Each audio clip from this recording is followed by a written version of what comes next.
रूहानी सच्चाई सानू अनोखे सफ़र ते लै जांदी है।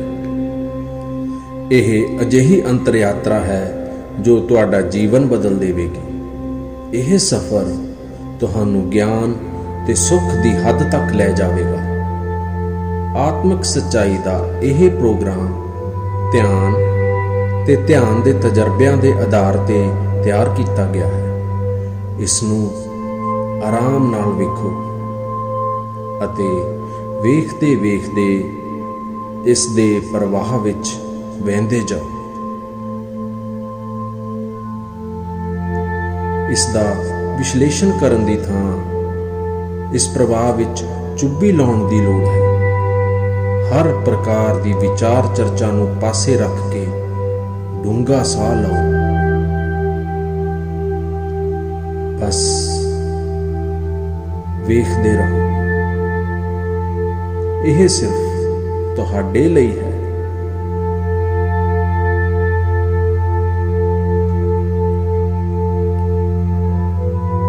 याद रहे कि इस पूरी सृष्टि विच असीं एक कतरे दे बराबर हाँ। साडी सारियां दी इक्को ही तलाश है, चंगी सेहत, शांति, ज्ञान, सुभाग, ताकत अते हर हाल विच सुख अते शांति दी चाह। इस दी प्राप्ति लई हर मनुख बड़ी मेहनत करता है, पर की असीं इस नूं हासिल कर सकते हाँ? जी हाँ, इस नूं हासिल किया जा सकता है जदों असीं आत्म ज्ञान अते ब्रह्मंडी शक्ति नूं समझ लईए।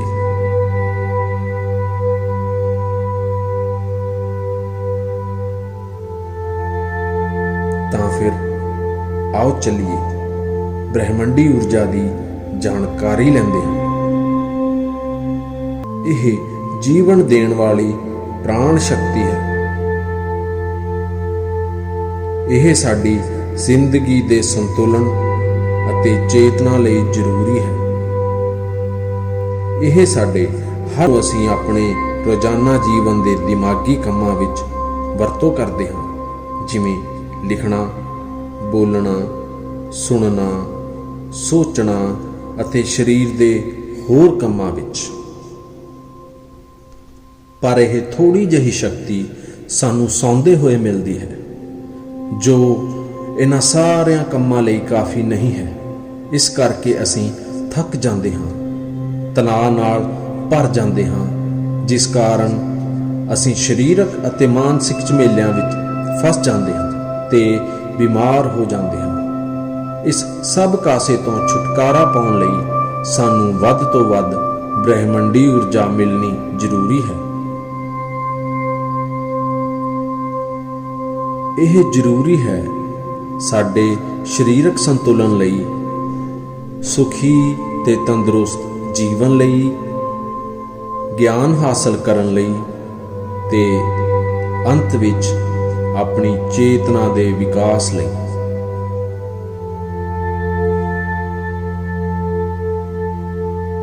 यह भरपूर जीवन शक्ति सानू सिर्फ ध्यान नाल हासिल होंदी है।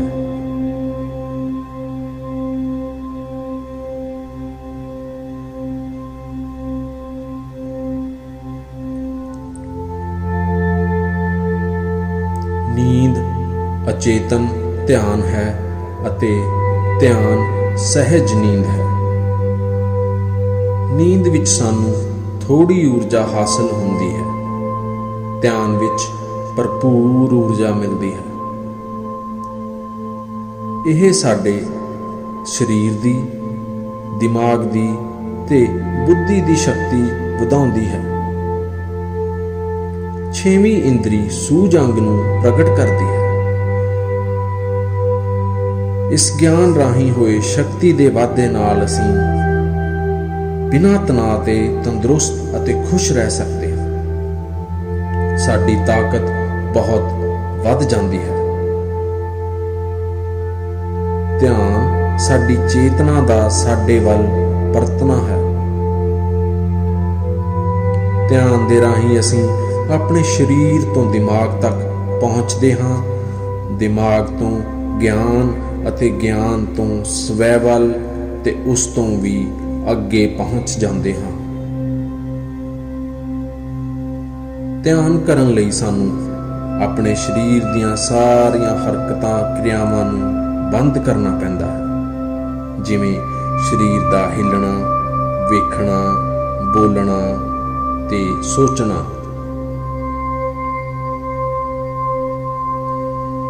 ਧਿਆਨ ਕਿਵੇਂ ਕਰੀਦਾ ਹੈ, ਆਓ ਵੇਖੀਏ।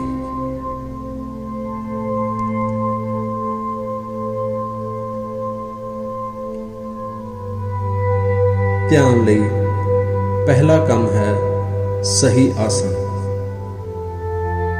ਤੁਸੀਂ ਕਿਸੇ ਵੀ ਤਰੀਕੇ ਬੈਠ ਸਕਦੇ ਹੋ। ਬੈਠਣਾ ਆਰਾਮਦਾਇਕ ਅਤੇ ਬਿਨਾਂ ਹਿਲਜੁਲ ਦੇ ਹੋਣਾ ਚਾਹੀਦਾ ਹੈ। ਅਸੀਂ ਜ਼ਮੀਨ ਜਾਂ ਕੁਰਸੀ ਤੇ ਬਹਿ ਕੇ ਵੀ ਧਿਆਨ ਕਰ ਸਕਦੇ ਹਾਂ। ਧਿਆਨ ਅਸੀਂ ਕਿਸੇ ਵੀ ਥਾਂ ਤੇ ਕਰ ਸਕਦੇ ਹਾਂ ਜਿੱਥੇ ਅਸੀਂ ਸੁਖਦਾਈ ਮਹਿਸੂਸ ਕਰੀਏ। ਆਰਾਮ ਨਾਲ ਬੈਠ ਜਾਓ, ਪੈਰਾਂ ਨੂੰ ਮੋੜੋ, ਉਂਗਲਾਂ ਦੇ ਵਿੱਚ ਉਂਗਲਾਂ ਨੂੰ ਫਸਾ ਲਓ, ਅੱਖਾਂ ਬੰਦ ਕਰ ਲਓ। ਅੰਦਰ ਤੇ ਬਾਹਰ ਦੀਆਂ ਆਵਾਜ਼ਾਂ ਤੇ ਰੋਕ ਲਗਾਓ। ਕਿਸੇ ਵੀ ਮੰਤਰ ਦਾ ਉਚਾਰਨ ਨਾ ਕਰੋ। ਪੂਰੇ ਸਰੀਰ ਨੂੰ ਢਿੱਲਾ ਛੱਡ ਦਿਓ, ਬਿਲਕੁਲ ਢਿੱਲਾ।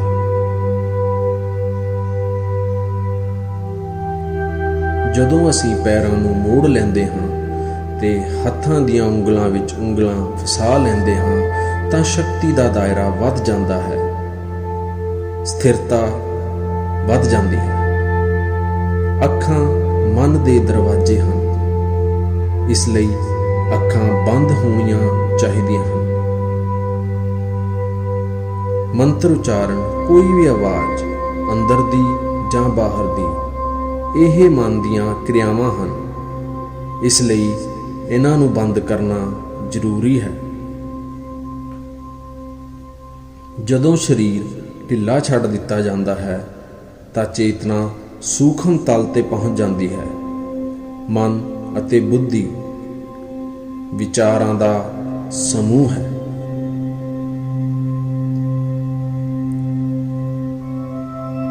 ਬਹੁਤ ਸਾਰੇ ਵਿਚਾਰ ਸਾਡੇ ਮਨ ਵਿੱਚ ਆਉਂਦੇ ਰਹਿੰਦੇ ਹਨ। ਜਦੋਂ ਵਿਚਾਰ ਆਉਂਦੇ ਹਨ ਤਾਂ ਜਾਣੇ ਅਣਜਾਣੇ ਪ੍ਰਸ਼ਨ ਵੀ ਆ ਖਲੋਂਦੇ ਹਨ।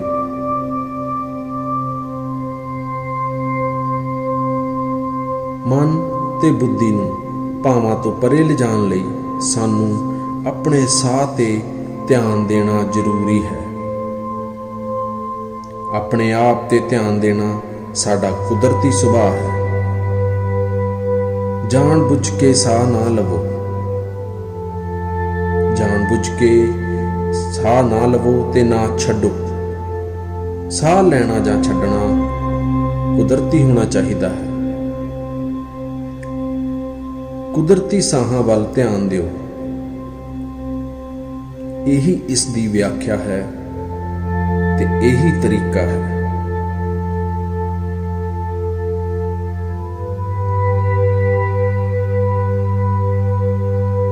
ਆਪਣੇ ਵਿਚਾਰਾਂ ਦਾ ਪਿੱਛਾ ਨਾ ਕਰੋ। ਵਿਚਾਰ ਜਾਂ ਸਵਾਲਾਂ ਦੇ ਨਾਲ ਬੰਨੇ ਨਾ ਰਹੋ। ਵਿਚਾਰਾਂ ਨੂੰ ਲਾਂਭੇ ਕਰ ਦਿਓ। ਕੁਦਰਤੀ ਸਾਹਾਂ ਤੇ ਧਿਆਨ ਦਿਓ।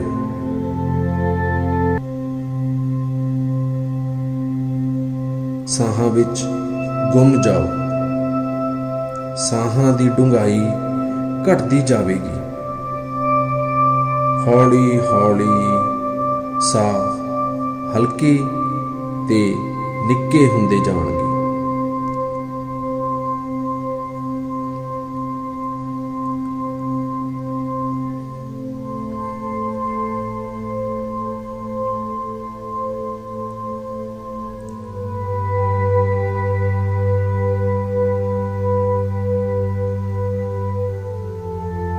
ਅਖੀਰ ਵਿੱਚ ਸਾਹ ਬਹੁਤ ਹੀ ਛੋਟਾ ਹੋ ਜਾਏਗਾ ਤੇ ਦੋਹਾਂ ਪ੍ਰਵੱਟਿਆਂ ਦੇ ਵਿਚਕਾਰ ਚਮਕਦਾ ਰੂਪ ਲੈ ਲਏਗਾ। ਇਸ ਰੂਹਾਨੀ ਅਵਸਥਾ ਵਿੱਚ ਨਾ ਸਾਹ ਰਹੇਗਾ, ਨਾ ਵਿਚਾਰ ਰਹੇਗਾ। ਧਿਆਨ ਵਿਚਾਰਾਂ ਤੋਂ ਪਰੇ ਹੋ ਜਾਏਗਾ। ਇਹੀ ਅਵਸਥਾ ਹੈ ਨਿਰਮਲ ਅਵਸਥਾ। ਇਹ ਧਿਆਨ ਦੀ ਅਵਸਥਾ ਹੈ।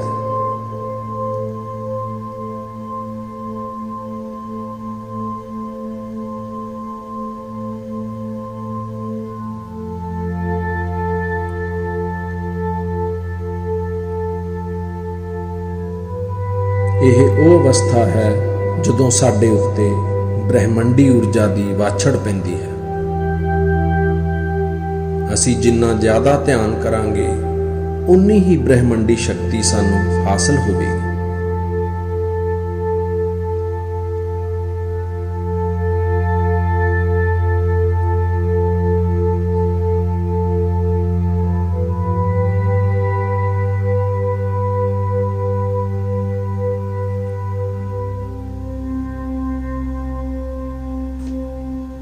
ਇਹ ਬ੍ਰਹਿਮੰਡੀ ਸ਼ਕਤੀ ਪ੍ਰਾਣਮਈ ਸਰੀਰ ਵਿੱਚ ਪ੍ਰਵਾਹਿਤ ਹੁੰਦੀ ਹੈ। ਸ਼ਕਤੀ ਨਾਲ ਭਰਿਆ ਹੋਇਆ ਸਰੀਰ ਪ੍ਰਾਣਮਈ ਕਹਾਉਂਦਾ ਹੈ।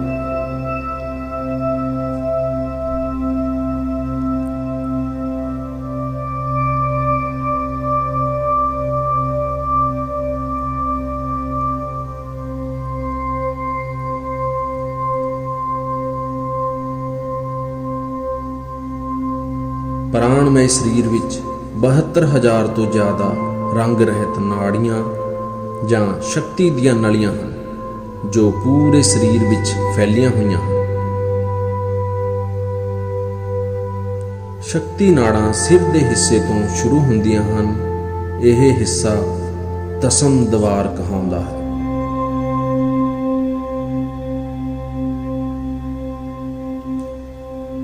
ਇਹ ਨਾੜਾਂ ਸਾਰੇ ਸਰੀਰ ਵਿੱਚ ਦਰਖਤ ਦੀਆਂ ਜੜ੍ਹਾਂ ਤੇ ਟਹਿਣੀਆਂ ਵਾਂਗ ਫੈਲੀਆਂ ਹੋਈਆਂ ਹਨ।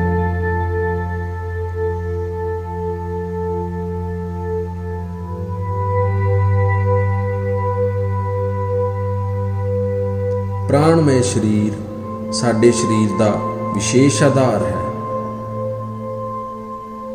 ਇਹ ਸਾਡੇ ਕਾਰਜਾਂ ਤੇ ਸਾਡੀ ਹੋਂਦ ਦਾ ਸਰੋਤ ਹੈ।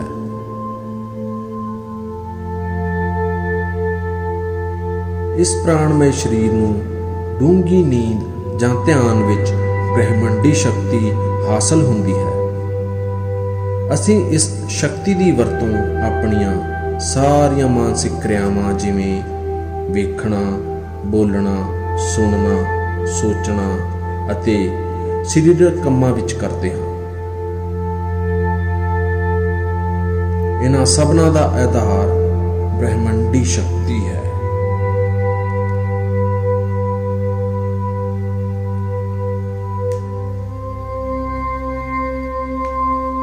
ਇਸ ਸ਼ਕਤੀ ਦਾ ਵਹਾਅ ਸਿਰਫ ਤੇ ਸਿਰਫ ਸਾਡੇ ਵਿਚਾਰਾਂ ਤੇ ਆਧਾਰਿਤ ਹੈ। ਜਦੋਂ ਅਸੀਂ ਸੋਚਣ ਲੱਗਦੇ ਹਾਂ ਤਾਂ ਇਸ ਦਾ ਵਹਿਣ ਰੁਕ ਜਾਂਦਾ ਹੈ। ਸਾਡਾ ਸੋਚਣਾ ਇਸ ਦਾ ਬੰਨ ਹੈ। ਜਦੋਂ ਇਸ ਦਾ ਵਹਾਅ ਘਟ ਜਾਂਦਾ ਹੈ ਤਾਂ ਸਾਡੀ ਸ਼ਕਤੀ ਨਾਲੀਆਂ ਵਿੱਚ ਘੱਟ ਸ਼ਕਤੀ ਪੁੱਜਦੀ ਹੈ। ਇਹ ਕਮੀ ਸਾਡੇ ਸਰੀਰ ਵਿੱਚ ਰੰਗਹੀਨ ਸੂਖਮ ਦਾਗ ਪਾ ਦਿੰਦੀ ਹੈ। ਇਹ ਸ਼ਕਤੀਹੀਨ ਦਾਗ ਧੱਬੇ ਸਾਰੇ ਸਰੀਰ ਵਿੱਚ ਹੌਲੀ-ਹੌਲੀ ਬਿਮਾਰੀ ਪੈਦਾ ਕਰ ਦਿੰਦੇ ਹਨ। ਮਤਲਬ ਇਹ ਹੈ ਕਿ ਸਾਡੇ ਪ੍ਰਾਣਮਈ ਸਰੀਰ ਵਿੱਚ ਸ਼ਕਤੀ ਦੀ ਕਮੀ ਸਾਰੀਆਂ ਬਿਮਾਰੀਆਂ ਦੀ ਜੜ ਹੈ।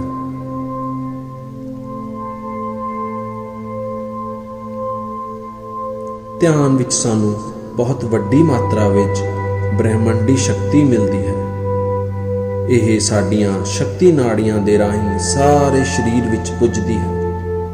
ਜਦੋਂ ਬ੍ਰਹਿਮੰਡੀ ਸ਼ਕਤੀ ਬਹੁਤ ਵੱਡੀ ਮਾਤਰਾ ਵਿੱਚ ਸ਼ਕਤੀ ਨਾੜੀਆਂ ਵਿੱਚ ਵਹਿਣ ਲੱਗਦੀ ਹੈ ਤਾਂ ਰੰਗਹੀਨ ਸੂਖਮ ਧੱਬੇ ਮਿਟ ਜਾਂਦੇ ਹਨ ਤੇ ਜਦ ਇਹ ਬਿਲਕੁਲ ਸਾਫ਼ ਹੋ ਜਾਂਦੇ ਹਨ ਤਾਂ ਅਸੀਂ ਸਾਰੀਆਂ ਬਿਮਾਰੀਆਂ ਤੋਂ ਮੁਕਤ ਹੋ ਜਾਂਦੇ ਹਾਂ।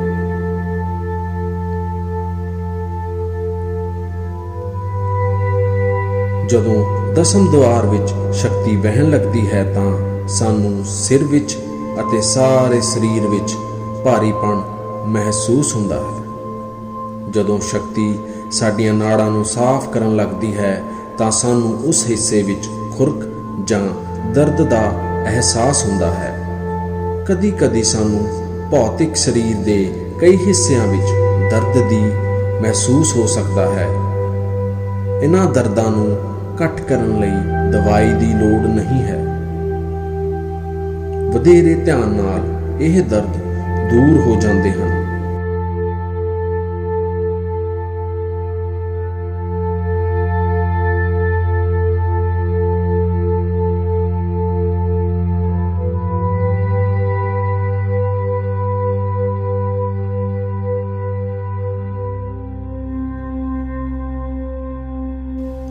ਧਿਆਨ ਦੇ ਰਾਹੀਂ ਜ਼ਿਆਦਾ ਬ੍ਰਹਿਮੰਡੀ ਊਰਜਾ ਦੇ ਨਾਲ ਅਸੀਂ ਸਾਰੀਆਂ ਸਰੀਰਕ ਅਤੇ ਮਾਨਸਿਕ ਬਿਮਾਰੀਆਂ ਤੋਂ ਛੁਟਕਾਰਾ ਹਾਸਲ ਕਰ ਲੈਂਦੇ ਹਾਂ।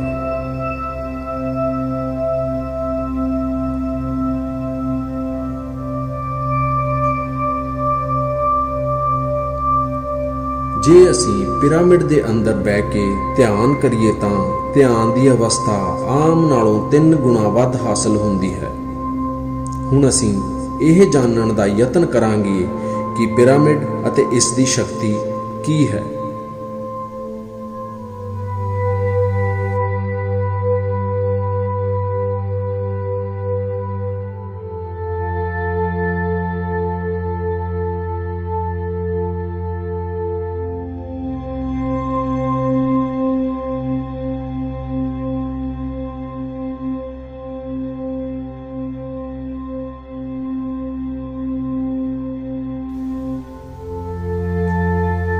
ਸਾਡੀ ਪ੍ਰਿਥਵੀ ਤੇ ਪਿਰਾਮਿਡ ਇੱਕ ਮਜ਼ਬੂਤ ਇਮਾਰਤ ਹੈ ਜਿਸ ਨੂੰ ਸਭ ਤੋਂ ਵੱਧ ਸ਼ਕਤੀ ਮਿਲਦੀ ਹੈ।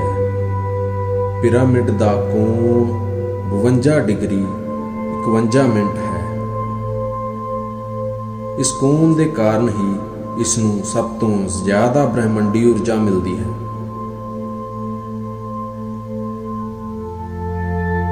ਪਿਰਾਮਿਡ ਕਿਸੇ ਵੀ ਚੀਜ਼ ਨਾਲ ਬਣਾਇਆ ਜਾ ਸਕਦਾ ਹੈ।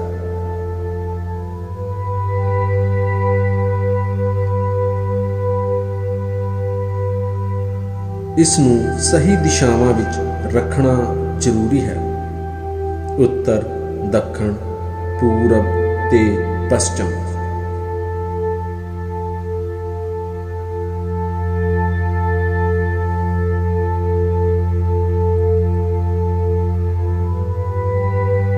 ਬ੍ਰਹਿਮੰਡੀ ਸ਼ਕਤੀ ਇਸ ਦੇ ਹੇਠਾਂ 1/3 ਦੀ ਉਚਾਈ ਤੇ ਇਕੱਠੀ ਹੁੰਦੀ ਹੈ। ਇਸ ਜਗ੍ਹਾ ਨੂੰ ਸ਼ਾਹੀ ਕਮਰਾ ਕਹਿੰਦੇ ਹਨ। ਸ਼ਾਹੀ ਕਮਰੇ ਵਿੱਚ ਸਭ ਤੋਂ ਜ਼ਿਆਦਾ ਬ੍ਰਹਿਮੰਡੀ ਸ਼ਕਤੀ ਹੁੰਦੀ ਹੈ। ਪਿਰਾਮਿਡ ਦੀ ਸਿਖਰ ਤੇ ਇੱਕ ਕ੍ਰਿਸਟਲ ਲਗਾਇਆ ਜਾਂਦਾ ਹੈ ਜਿਸ ਨਾਲ ਇਸ ਦੀ ਸ਼ਕਤੀ ਵੱਧਦੀ ਹੈ ਅਤੇ ਇਸ ਦੇ ਸਾਰੇ ਹਿੱਸਿਆਂ ਤੱਕ ਪੁੱਜਦੀ ਹੈ। ਜੇ ਅਸੀਂ ਪਿਰਾਮਿਡ ਦੇ ਅੰਦਰ ਧਿਆਨ ਕਰੀਏ ਤਾਂ ਨਿਰਮਲ ਅਵਸਥਾ 3 ਗੁਣਾ ਤੇਜ਼ੀ ਨਾਲ ਪ੍ਰਾਪਤ ਹੁੰਦੀ ਹੈ। ਪਿਰਾਮਿਡ ਲੋਕ ਪਰਲੋਕ ਤੋਂ ਊਰਜਾ ਲੈਣ ਦੇਣ ਦੇ ਕੰਮ ਵੀ ਆਉਂਦਾ ਹੈ। ਇਸ ਦੇ ਅੰਦਰ ਧਿਆਨ ਕਰਨ ਨਾਲ ਰੋਗ ਮੁਕਤੀ ਵਿੱਚ ਸਹਾਇਤਾ ਮਿਲਦੀ ਹੈ ਤੇ ਧਿਆਨ ਦੇ ਸਾਰੇ ਅਨੁਭਵ ਹਾਸਲ ਹੋ ਸਕਦੇ ਹਨ।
ਆਓ ਹੁਣ ਤੱਕ ਅਸੀਂ ਜੋ ਸਮਝਿਆ ਹੈ ਉਸ ਨੂੰ ਇੱਕ ਵਾਰ ਦੁਹਰਾਉਂਦੇ ਹਾਂ। ਧਿਆਨ ਸਵੈ ਵੱਲ ਪਰਤਣ ਦੀ ਅੰਤਰ ਯਾਤਰਾ ਹੈ। ਇਸ ਲਈ ਸਾਨੂੰ ਸਰੀਰ ਨੂੰ ਉੱਤਮ ਬਣਾਉਣਾ ਪੈਂਦਾ ਹੈ। ਆਰਾਮ ਦੇ ਤਰੀਕੇ ਨਾਲ ਬੈਠਣ ਨਾਲ ਸਾਡਾ ਸਰੀਰ ਸਿਥਲ ਹੋ ਜਾਂਦਾ ਹੈ ਅਤੇ ਚੇਤਨਾ ਨੂੰ ਭਾਵਨਾਵਾਂ ਤੋਂ ਪਰੇ ਹਟਾਉਣ ਵਿੱਚ ਮਦਦ ਮਿਲਦੀ ਹੈ। ਆਪਣੇ ਕੁਦਰਤੀ ਸਾਹਾਂ ਤੇ ਧਿਆਨ ਦੇਣ ਨਾਲ ਅਸੀਂ ਮਨ ਨੂੰ ਭਾਵਾਂ ਤੋਂ ਪਰੇ ਕਰ ਲੈਂਦੇ ਹਾਂ। ਜਦੋਂ ਸਾਡਾ ਮਨ ਸਰੀਰ ਭਾਵਾਂ ਤੋਂ ਪਰੇ ਹੋ ਜਾਂਦਾ ਹੈ ਤਾਂ ਬ੍ਰਹਿਮੰਡੀ ਸ਼ਕਤੀ ਵਹਿਣ ਲੱਗਦੀ ਹੈ।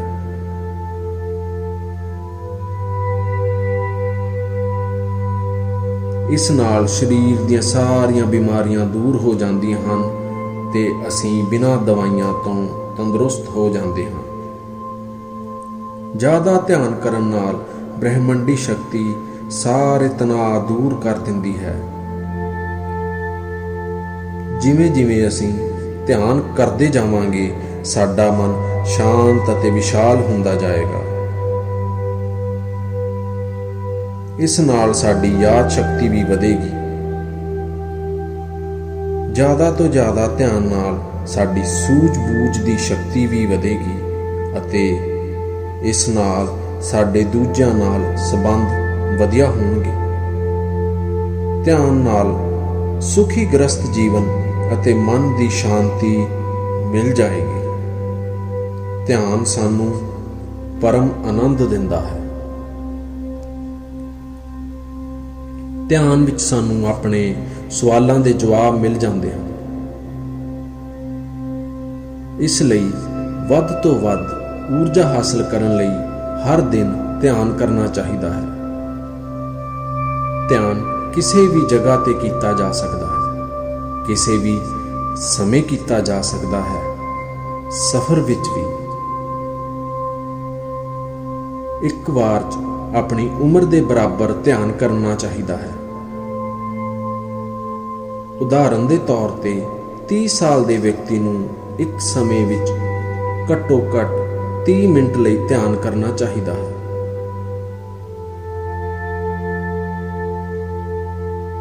ਧਿਆਨ ਕਰਨ ਲਈ ਤੁਹਾਨੂੰ ਪਰਿਵਾਰ ਤੋਂ ਦੂਰ ਰਹਿਣ ਦੀ ਲੋੜ ਨਹੀਂ। ਹਰ ਕਿਸੇ ਨੂੰ ਧਿਆਨ ਕਰਨਾ ਚਾਹੀਦਾ ਹੈ। ਬੱਚੇ ਸਭ ਤੋਂ ਵਧੀਆ ਧਿਆਨ ਕਰ ਸਕਦੇ ਹਨ। ਇਹ 5 ਸਾਲ ਦੀ ਉਮਰ ਤੋਂ ਸ਼ੁਰੂ ਕਰ ਸਕਦੇ ਹਨ।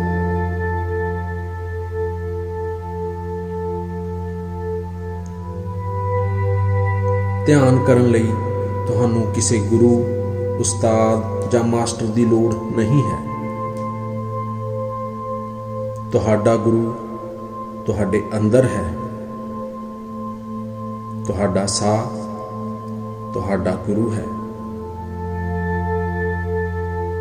ਇਹ ਸਾਰਿਆਂ ਦਾ ਗੁਰੂ ਹੈ।